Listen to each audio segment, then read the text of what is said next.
Hey there, BookTube. Noah. Everyone who reads and must converse is the channel. Happy Tag Tuesday. This Tag Tuesday is going to be a really fun one. This is a bit of a unique tag, right? The original is by Lazy Owl, and I've been tagged by Codex Cantina. My boys, Una and Crypto. Thank you very much, guys. And this is the Comic Love book tag. I loved comics when I was a young kid. I was already reading. I had read things like the Wizard of Earthsea trilogy by Ursula Le Guin, and all kinds of other fantasies and stuff like that.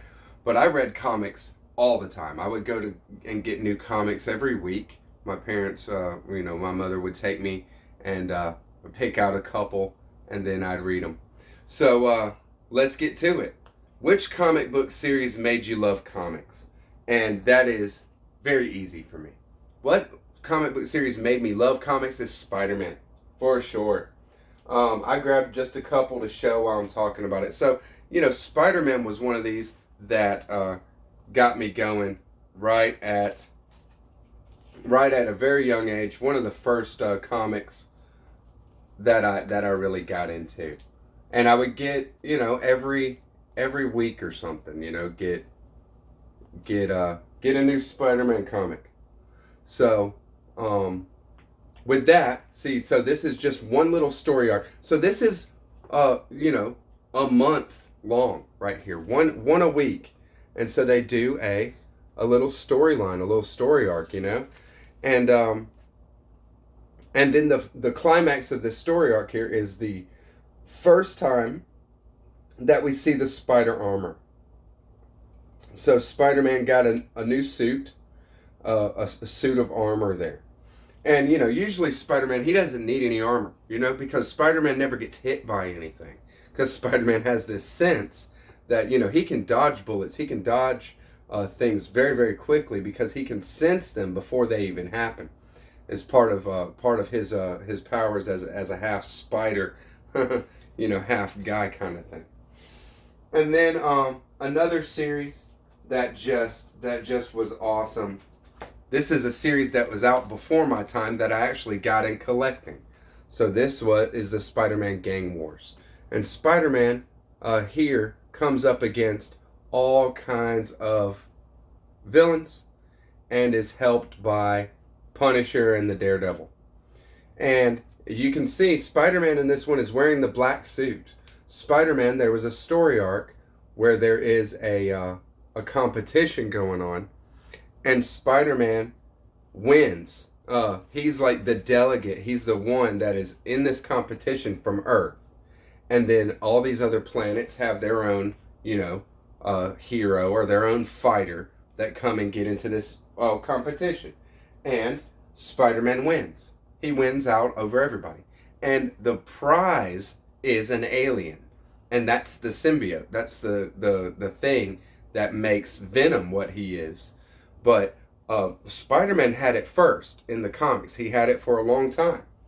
And his relationship with the symbiote, this alien, is very interesting and very cool. But the one that took it to another level with me, this might have been 1993, I would say, is Spider-Man and Carnage. So Carnage was the symbiote. Spider-Man ends up rejecting that suit, and then that alien he rejects it, and it goes and gets on Eddie Brock, and that's what creates Venom. Well, that alien suit at some point has a child, has another one of himself, and it happens when Eddie is in prison, and his cellmate is this complete psycho, named Celtus Cassidy, or Cletus Cassidy, sorry, and he gets the spawn of this of the symbiote and becomes this thing, Carnage, just a total unstoppable almost kind of villain. So I loved Spider-Man. Number 2, what is an underappreciated or underhyped comic? So, I mean, I don't keep up with, comics and stuff like this nowadays. It was a thing when I was younger, and as far as something that's underhyped, I wouldn't know at all. What is not known and what is known as far as popular comics is concerned. I know that I love a lot of stuff that I've just been turned on to by people talking and stuff like that. So I wouldn't know where to go with that one. And same thing for the next one. What's your most loved LGBTQ comic or comic book character? Like, this kind of, I don't know if there's like a certain type of comics that are, choosing to address LGBTQ issues or something like that, because there's all manner of aliens and just sci-fi and fantasy off the charts in comic books and stuff. So different sexualities would be something that you could address very easily. An alien could have a different type of gender, multiple genders instead of just two like we have here on the earth. Biologically, I'm saying. So I don't really know how that's been addressed in comics and things like that, but to each his own. Number 4, most loved comic hero sidekick. So as far as the comic hero sidekick, I grabbed and I just was thinking, I just read major comics when I was younger, just what was at the stands there, and the kind of guy that popped into my mind as a sidekick is the Silver Surfer. The Silver Surfer was a character that was created and given his power to be a kind of emissary for Galactus. Galactus is this horrifying, huge devourer of worlds, is what he's called, and he will actually come and drain a planet and destroy an entire planet. And Silver Surfer was his ambassador that would go out and scout out planets for him and that kind of thing. And the Silver Surfer became at some point became disillusioned with his role and rejected Galactus, and then became what he is. So I followed the Silver Surfer a little bit. I grabbed this one because I love this comic. This is part of the What If series, where what if the Silver Surfer had grabbed the Infinity Gauntlet during the Infinity War, where Thanos is having the gauntlet? Like, what if the Silver Surfer grabbed it and he put it on? And it's a very interesting book. Number 5, most loved comic book publisher. And, like I said, I don't keep up with a whole lot of them, but a whole lot of comics nowadays and stuff. But from what I can see, one of my favorites, if not my favorite, is Vertigo.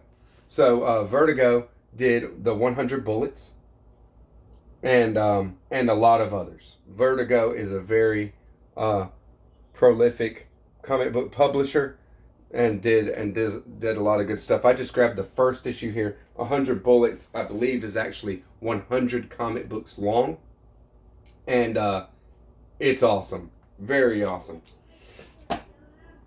My most loved adaptation. So I guess I'm gonna kind of cheat on this one a little bit. I don't know if this is exactly cheating, because it says print to screen or screen to print adaptation, and this is actually a book to comic adaptation that is my favorite one, and is the Dark Tower series.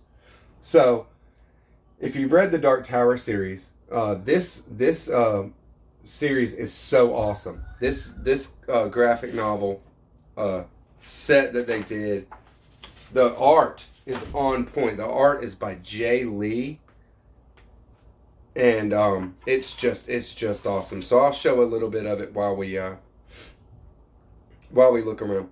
And then when it comes down to it, it picks up the storyline of Wizard and Glass. Wizard and Glass is the 4th book in the Dark Tower series, and it's kind of a flashback. the Wizard in Glass, Roland is telling the story of his first mission as gunslinger. So he's a young man, and he goes out with a couple other gunslingers, and they go to a town, and they are sent on a mission there. Now, when he gets there, he falls in love.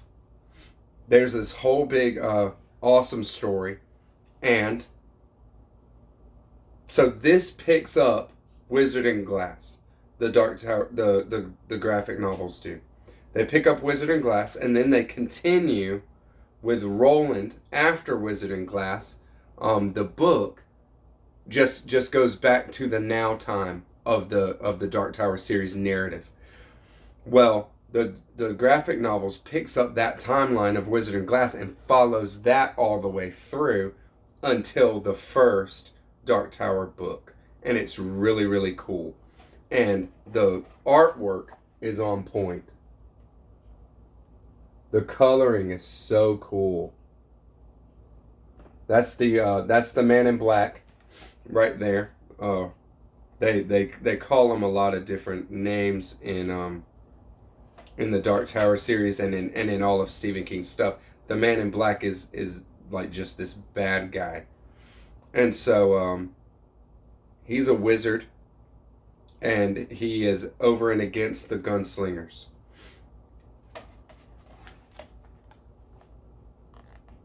Roland and Susan. So Jay Lee is an amazing artist. I love this. I love the artwork in this series. Susan on her horse. Hope you can see that good. So this is my favorite adaptation, and they actually do pick up and go all the way to the first Dark Tower. You see actually a picture of the Crimson King here. The ultimate evil in the Dark Tower series is the Crimson King there. So what an amazing piece, right? I mean, just the artwork in this is so good. And it continues. Like, there's like 4 or 5 volumes of these bindings that I have here. That is the hardcover multiple comics bound into one. There's like 4 or 5 that I have. And I quit collecting them after Jay Lee got off the commission. Jay Lee's the artist. So I highly recommend that. But I highly recommend it only if you've read the Dark Tower series. Don't read it if you haven't read the Dark Tower series, because it will spoil things, and or you won't know what's going on, because it requires you to know what's going on in the Dark Tower series to enjoy it. Number 7, most loved newly published comic or graphic novel. So, I mean, I don't keep up with modern stuff. I just come across modern stuff and then I'll get it. So the most recent one that I have is this Absolute Superman for Tomorrow. So I got this for real cheap, but this is the complete Superman for Tomorrow done by Brian Azzarello, and it's really well done. It has some amazing artwork, and I'll share some more of that in a couple of days. I'm gonna do a beautiful book tour of this one right here. So I'll share it for you guys and give y'all a closer look at what's in here, because the artwork is really, really good. It is by Jim Lee. He did an amazing job on this series. Very cool. And then number 8, most loved person of color, creator, or character. So, I mean, again with that, I don't really know creators of the comic books enough to know their race. You know what I mean? Like, some creators, I don't know if Brian Azzarello is a white guy or not. You know what I mean? Like, I don't know their race to say one is great or one is not, as far as, you know, a character. Cyborg is black, right? You know what I mean? The Teen Titans, all the sidekicks get together and start stomping everybody. You know what I mean? I love it. So you know, my girls got me into that one. And so but as far as a creator, I mean, who's sitting here hunting out, you know, just creators of a certain race, you know what I mean? I don't know. So I don't really know if one of the creators that I have an affinity for or like a lot is a person of color or not. Number 9, which comic would you most like to live in? Where, you know, most comics are pretty horrifying, if not just bad, like you wouldn't want to live there. You know what I mean? So I wouldn't want to live in most any comic or whatever, but just for the sake of, you know, giving an answer to the question, what is a comic that I wouldn't mind living in? Well, maybe Y the Last Man. Has anybody came in contact with this one? This is some earlier, as far as my knowledge, Brian K. Vaughan. He did he's doing the new Saga. Brian K. Vaughan and Fiona Staples are doing Saga, but this is an older run that he did called Y the Last Man, and it's the story of a man and he has a carrier monkey, like a rhesus monkey, that is a male as well. But all males on the face of the planet die except for him and his monkey. So it's completely awesome and crazy. You know, the storyline is awesome and goes through a lot of cool ideas in this. But, you know, just to give an answer, maybe I wouldn't mind being in that world as opposed to, you know, some world where we probably have, you know, the Joker randomly blowing up stuff and needing a Batman to come and save us or something like that. Just some really scary kind of world where these comic books are taking place. This is more, you know, at least there's a silver lining to it, right? At least would be for me, I guess. All right, so that's very cool. Thank you for that tag. It's very fun. And all that's left is to tag some people. So I don't know who really knows a lot about comics or is into comics. That is part of our YouTube community here, that are booktubers and stuff like that. So I'll just throw out, you know, if you like this and you do have some comic love to share, please do it. And if you don't, then no worries. So I'm gonna shout out to Mark Richardson at Richardson Reads, Jack Rambling Raconteur. Let's see what you got going on, bud. How about well, you know, and see there, you know, Mark Richardson, Jack Rambling Raconteur, and you know, how about anybody else that you really got some comic knowledge and got some comic love to share? Bring it on. But I'm tagging too for sure. So thank you, BookTube. Happy Tag Tuesday. Bye bye.